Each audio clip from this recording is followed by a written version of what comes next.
Merci Madame la Présidente. Monsieur le Premier ministre, vous n'avez de cesse de répéter que le chômage n'a jamais été aussi faible dans notre pays depuis longtemps et pourtant vous semblez vous acharner sur les chômeurs avec une troisième réforme en 5 ans. En vérité, ce n'est pas la courbe du chômage qui vous intéresse le plus. Ce qui vous intéresse, c'est de faire rentrer de l'argent dans les caisses de l'État sur le dos des chômeurs parce que la situation budgétaire de la France est extrêmement préoccupante. Vous êtes donc à la tête d'un gouvernement qui en vient à réduire les droits des Français pour atténuer le déficit de l'État. Car vous savez très bien que le durcissement des règles n'a pratiquement pas d'effet sur le retour de l'emploi. Même Charles de Courson tout à l'heure vous l'a rappelé, mais peu importe, il y a 3,5 milliards d'euros à prendre chaque année. Alors vous auriez pu aller chercher cet argent dans la poche des contribuables les plus aisés ou dans la caisse des grands groupes qui font des profits colossaux. Mais pas du tout. Vous allez le chercher dans la poche de ceux qui sont privés d'emploi après avoir été parfois les premiers de cordée. Mais le plus étonnant dans cette réforme, c'est la maltraitance faite aux seniors. Quelqu'un qui sera licencié à 56 ans ne sera couvert que par 15 mois de chômage contre 3 ans avant les réformes. Il basculera ensuite dans les minima sociaux, sans compter qu'il ne validera plus de trimestre de retraite, comme c'était le cas dans le passé, et qu'il se retrouvera avec une terrible décote sur sa pension.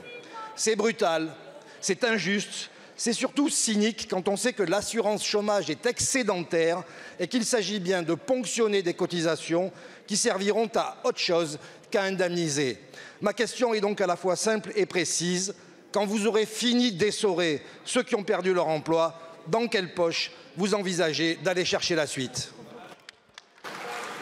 Je vous remercie, monsieur le député. La parole est à madame Catherine Vautrin, ministre du Travail, de la Santé et des Solidarités. Merci madame la présidente. Monsieur le député Hervé Soulignac, monsieur le député, je pense que nous ne regardons pas les comptes de l'Unédic de la même manière parce que effectivement, on peut voir que depuis 2019, les comptes de l'Unédic ont des résultats qui sont des résultats excédentaires et ces résultats sont précisément directement liés aux réformes qui ont été faites. Mais permettez-moi de rappeler que l'Unédic a un déficit de 53 milliards d'euros. Donc si pour vous c'est l'équilibre, je crois qu'il y a quand même là une différence extrêmement importante. Et deuxièmement, comment est-ce qu'il y a eu 2 exercices, 3 exercices même excédentaires? C'est précisément le résultat du retour à l'emploi d'un certain nombre de personnes, puisque 2 500 000 chômeurs ont effectivement retrouvé le chemin de l'emploi. Alors maintenant, chacun peut effectivement dire qu'il n'y a pas d'éléments qui permettent de voir que la durée d'indemnisation a une influence. Moi, je vous cite des choses très classiques. Je regarde l'Autriche, la Slovénie, le Portugal, l'Allemagne, la Finlande. Dans tous les cas, on se rend compte qu'une réduction de la durée potentielle d'indemnisation se traduit par une durée effective. Et d'ailleurs, Thomas Le Barbanchon, dès les analyses de 2000 à 2012, montre qu'une réduction de la durée d'indemnisation de 10% conduit à ce que la durée effective du chômage diminue de 3%. Donc quelque part, on voit bien qu'il y a une courbe qui est une courbe de réduction. Troisième élément, en ce qui concerne les seniors, je l'ai dit tout à l'heure, je le redis, c'est la première fois que dans l'assurance chômage, nous proposons une mesure qui va accompagner les seniors avec un accompagnement de maintien de salaire qui n'existait pas jusqu'à maintenant pour rendre le retour à l'emploi rémunérateur et donc permettre de garder son niveau de salaire. Ça n'était jamais arrivé. Voilà une autre vision de l'accompagnement des seniors pour leur retour à l'emploi. Merci Madame la Présidente. Monsieur le Premier ministre, sur votre botte de paille, vous aviez fait des promesses, des déclarations d'amour à nos agriculteurs. Mais eux, ils demandaient des actes forts. Malheureusement, avec le texte voté hier, vous alignez des mesures cosmétiques insuffisantes, voire même régressives. Pourtant, vous aviez une opportunité unique d'être à la hauteur pour nos agriculteurs et nos agricultrices, mais aussi pour le pouvoir d'achat de millions de Français. Avec ce texte, vous auriez pu répondre aux paysans qui demandent un revenu digne en mettant en œuvre un véritable partage de la valeur, des prix planchers et un encadrement des marges. Avec ce texte, vous auriez pu répondre aux éleveurs qui doivent affronter la MHE, la grippe aviaire ou encore la tuberculose.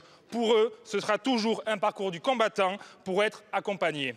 Avec ce texte, vous auriez pu protéger le foncier agricole de la spéculation et de l'accaparement des terres. Pourtant, la question foncière n'est pas abordée dans ce texte, sauf pour ouvrir sa porte à la financiarisation. Ce grand texte soi-disant agricole ne dit rien du premier outil de travail des agriculteurs. Avec ce texte, vous auriez pu affirmer votre soutien à nos modèles agro-pastoraux et agroécologiques, ceux de nos vallées, de nos montagnes et de nos plaines. Car oui, nos agricultures sont complémentaires. Oui, nos paysans sont écologistes. Oui, ils subissent en premier lieu le réchauffement climatique. Vous niez pourtant l'interdépendance évidente de l'agriculture et de l'écologie. Vous avez même osé tenter de réduire les objectifs du bio.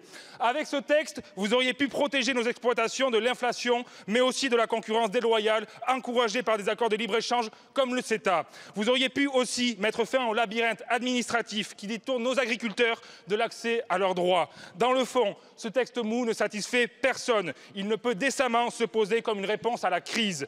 Dans ce cercle, Monsieur le Premier ministre, infini de concertations, de promesses non tenues, de dispositions sans effet, que faut-il faire pour obtenir enfin de vous des mesures effectives et des actes? Monsieur le Premier ministre, la colère gronde encore. Je vous remercie, Monsieur le député. La parole est à Monsieur le Premier ministre. Merci Madame la Présidente, Mesdames et Messieurs les députés, Monsieur le député Echaniz. Lorsque la colère des agriculteurs a grondé en France comme partout en Europe, avec le ministre de l'Agriculture, je me suis engagé. J'ai reçu à de très nombreuses reprises et pendant de longues heures les représentants des agriculteurs pour travailler avec eux. Cela a donné lieu à 65 engagements extrêmement clairs qui étaient, je crois, attendus, des engagements qui ont été salués par les principales organisations agricoles, des engagements qu'avec mon gouvernement, je m'attache à déployer le plus concrètement possible pour nos agriculteurs. Et dans ce contexte, je veux saluer l'adoption par l'Assemblée nationale hier de la loi sur l'orientation agricole. Je rappelle que les principaux syndicats d'agriculteurs avaient appelé à l'adoption de ce texte. Vous avez voté contre ce texte, c'est votre droit. Mais donc vous avez voté contre la consécration de l'agriculture comme intérêt général majeur pour notre pays qui était attendu par les agriculteurs. Vous avez voté contre ce texte et donc vous avez voté contre les aides à l'installation et la simplification à l'installation pour nos agriculteurs. Vous avez voté contre ce texte et donc vous avez voté contre la modernisation de la formation de nos agriculteurs. Vous avez voté contre ce texte et donc vous avez voté contre une nouvelle échelle des sanctions quand il y a des atteintes non intentionnelles à l'environnement par nos agriculteurs. Vous avez voté donc contre la simplification pour leur vie quotidienne qu'ils appellent pourtant de leur vœu. Vous avez voté contre ce texte et donc vous avez voté contre l'accélération des procédures pour nos agriculteurs, nos éleveurs qui ont des projets pour étendre un bâtiment d'élevage. Il faut parfois attendre 2 ou 3 ans tellement les recours s'empilent. Nous avons fait en sorte que ces recours puissent être capés dans le temps. C'est attendu par tous les agriculteurs, tous les éleveurs de France. Vous avez voté contre, c'est votre choix. Est-ce que ce texte épuise l'ensemble des sujets pour nos agriculteurs? Évidemment non, nous avons toujours été extrêmement clairs sur ce sujet. D'abord, il y a la question du revenu que vous avez évoquée avec l'engagement du président de la République de prix plancher. Sur ce sujet-là, je rappelle que 2 parlementaires, 2 de vos collègues, M. Izard et Mme Babot, travaillent, vont nous remettre leurs propositions et ça donnera lieu à une proposition de loi qui nous permettra d'avancer sur ce sujet. Ensuite, il y a le sujet des phytosanitaires, de la suppression du Conseil supérieur stratégique des phytosanitaires qui donnera lieu à un texte. Et puis il y a des enjeux fiscaux sur lesquels évidemment nous sommes attendus, des enjeux de compétitivité et comme je l'ai toujours dit, ces mesures ont vocation à figurer dans le projet de loi de finances en plus des engagements qui ont d'ores et déjà été pris et qui ont d'ores et déjà été appliqués. Vous le voyez, monsieur le député, je crois qu'il y a à la fois 2 visions et 2 méthodes. Nous considérons que travailler pour nos agriculteurs, c'est le faire totalement, le faire vraiment, le faire avec tous les textes de loi qui sont nécessaires, toutes les mesures nécessaires. Vous balayez tout ce travail d'un revers de main. À la fin, avec vous, ce seraient les agriculteurs qui seraient perdants. Monsieur le ministre, vous venez à l'instant de répondre donc, à la question du sénateur qui m'a précédé. Je vais rester sur le même registre. Vous dites quelque part rechercher des solutions diplomatiques pour sortir de la nasse de Gaza, puisque Gaza est une nasse où, au gré donc, du feu qui s'abat sur Gaza, on se retrouve avec des personnes qui sont piégées dans un univers qui devient particulièrement lourd, et je ne reviens pas sur le bilan des victimes qu'a dressé mon prédécesseur. Mais en revanche, moi je vous demande, vous parlez de solutions diplomatiques, vous parlez de communauté internationale, mais où est-elle? Est-ce qu'on va gesticuler encore sur des solutions internationales qui ne viennent pas? C'est une question de vie, c'est une question d'urgence. Nous ici, où Victor Hugo s'est exprimé dans cet hémicycle, comment pouvons-nous admettre qu'il n'y ait pas d'humanisme, d'humanité dans la solution à trouver? Ce n'est plus possible. Aujourd'hui, on ne peut pas se contenter d'incantations. Que comptez-vous faire, monsieur le ministre, efficacement? La parole est au ministre de l'Europe et des Affaires étrangères, monsieur Séjourné. Merci, monsieur le président. Permettez-moi de revenir sur la question de la reconnaissance. La France est pour la solution à 2 États. Par définition, la question de la reconnaissance devra intervenir. Évidemment, madame la sénatrice. La question qui se pose aujourd'hui, et je l'ai dit de manière très nette à mes homologues espagnols et irlandais notamment, quel est le jour d'après aujourd'hui la question de la reconnaissance? Quelle est l'utilité diplomatique? Et la France ne se situe pas dans un positionnement politique. Elle cherche des solutions diplomatiques à cette crise. Je regrette qu'un certain nombre d'États européens aient privilégié notamment le positionnement politique dans le cadre d'une campagne des européennes qui ne résout rien. Quel est le jour d'après? Madame la sénatrice, vous qui avez encore 1 minute de temps de parole, dites-moi exactement ce que la reconnaissance espagnole a changé le lendemain à la situation à Gaza. Rien. La France, elle agit au Conseil de sécurité des Nations Unies. Elle est membre permanente. Nous travaillons à un texte avec l'ensemble de nos partenaires arabes pour trouver une solution. Et cette question de la solution diplomatique doit être privilégiée au positionnement politique des uns et des autres. Madame Jourda. Merci, monsieur le président. Monsieur le ministre, j'entends donc l'engagement de votre réponse, mais il n'est pas à la hauteur. Parce que lorsque nous avons un président qui joue la montre, on ne peut plus jouer la montre. Si vous jouez la montre et si on continue à attendre, eh bien, il n'y aura plus de solution, pas plus à 2 États qu'à un seul dans la bande de Gaza, parce qu'il n'y aura plus personne. Merci, monsieur le président. Madame la ministre, le 7 décembre 2023, le président de la République déclare sa flamme à l'université et au monde de la recherche. Quelques semaines plus tard, changement de ton, 10 milliards d'annulations de crédits publics, 900 millions concernés pour l'enseignement supérieur et la recherche publique avec 700 millions étant proportionnellement l'une des plus touchées. Dans le même temps, le crédit d'impôt recherche s'élève à 7,6 milliards d'euros. Il est toujours aussi décrié. Cette rupture s'inscrit dans la continuité de ce qui est fait depuis plusieurs années. Un recours de plus en plus important à des emplois précaires et à des vacataires, et ensuite des inégalités croissantes entre les disciplines et les établissements, dans un contexte où 1/3 du patrimoine universitaire est dans un état peu ou pas satisfaisant. Ma question est toute simple. Que comptez-vous faire pour nos universités? Pour vous répondre, la parole est à la ministre de l'Enseignement supérieur et de la Recherche, Madame Sylvie Retailleau. Vous avez la parole.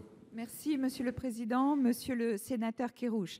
D'abord, je vous remercie d'avoir rappelé effectivement l'ambition portée par le Président de la République lors de son discours du 7 décembre. Mais ce discours du 7 décembre, il vient renforcer finalement un rattrapage aussi que nous avons fait, que ce gouvernement a fait, en portant d'abord la loi programmation de la recherche, qui est un investissement, je vous le rappelle, de 25 milliards d'euros sur 10 ans, et en particulier sur un secteur important pour la recherche en France et en Europe, l'attractivité. Ce qui manque aujourd'hui, effectivement, et sur lequel nous devons continuer à travailler, c'est l'attractivité de nos talents, de nos chercheurs. Il y a aussi cet investissement de 13 milliards d'euros parmi les 54 de France 2030. Un investissement dans des programmes prioritaires de recherche avec une vision stratégique en programme national.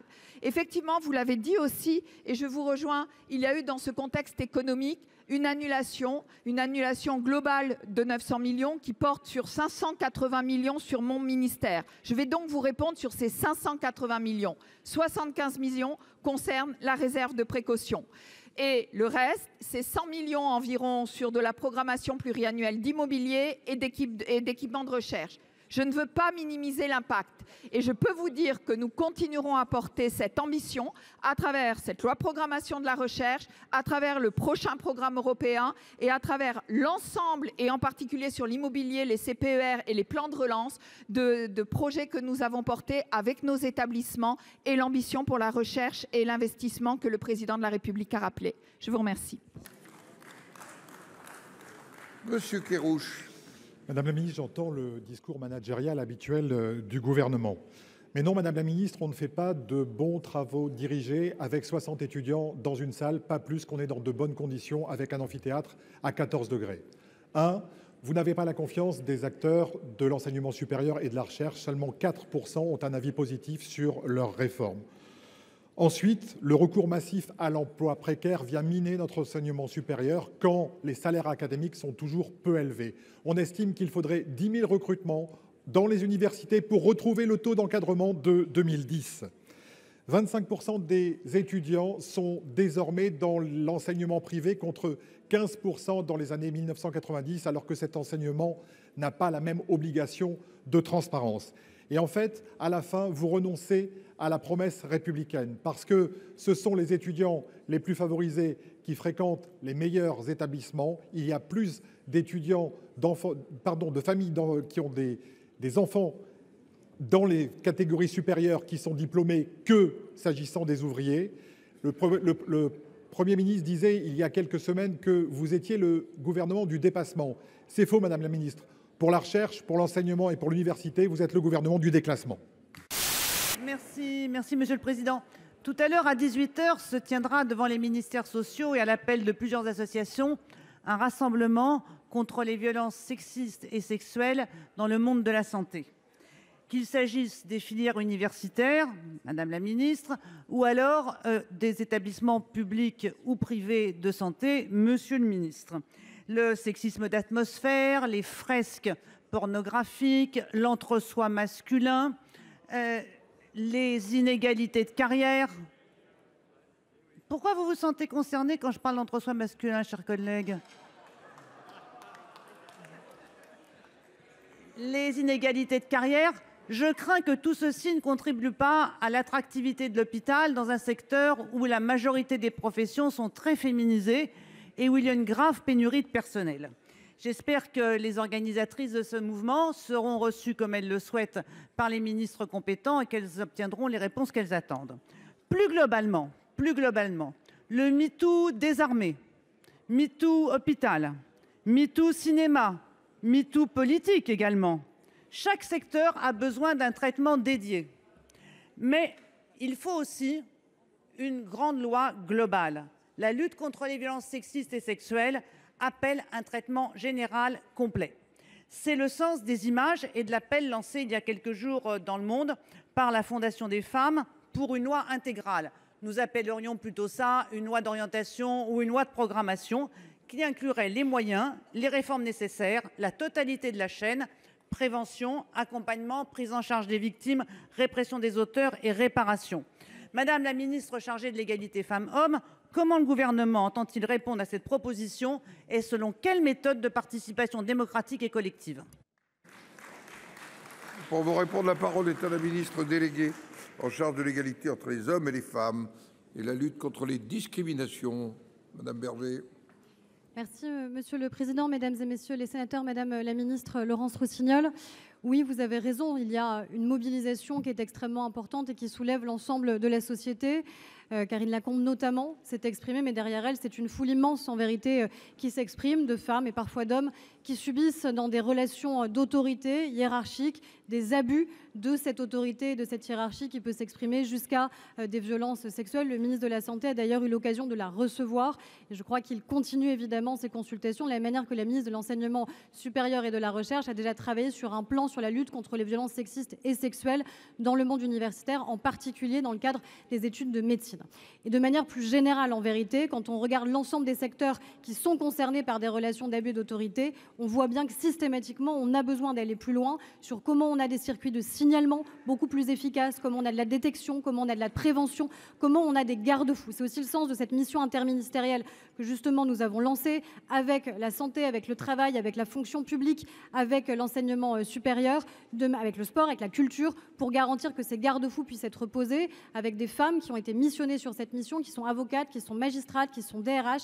Angélique Cauchy aussi, par exemple, à laquelle je pense, qui a été une des premières à dénoncer les violences qu'elle avait elle-même subies. Ces conclusions nous seront rendues au mois de juin. Et puis d'autre part, il y a l'appel que vous avez relayé sur une loi globale sur la question des violences sexistes et sexuelles. La première des choses, c'est qu'on regarde enfin en face ce fléau de masse que constituent les violences sexuelles et qui se joue au cœur de notre intimité, au cœur de nos familles, au cœur de nos environnements familiaux, professionnels et amicaux. Dans 9 cas sur 10, les femmes connaissent leurs agresseurs. Et donc cela suppose évidemment que nous puissions changer notre code pénal comme le président de la République s'y est engagé, notamment pour que le consentement puisse y être inscrit noir sur blanc, parce qu'au cœur évidemment de ces violences sexuelles, à partir du moment où vous connaissez l'agresseur, il y a évidemment la question du consentement. Ça ne résout pas tout, mais je crois que ce sera un nouveau point de départ qui doit nous permettre de recréer du consensus sur ce sujet et surtout d'agir, de prévenir et de lutter contre ce fléau. Je vous remercie.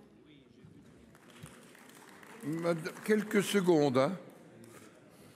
Quelques secondes pour dire que merci Madame la Ministre de votre réponse, mais nous légiférons mal sur ces sujets-là, par petites propositions de loi, par petits morceaux de patchwork, de carrés de crochet que nous tricotons ici patiemment. Nous avons besoin d'une grande loi, pas simplement d'une somme de petites lois, parce que nous manquons de traitement global des violences.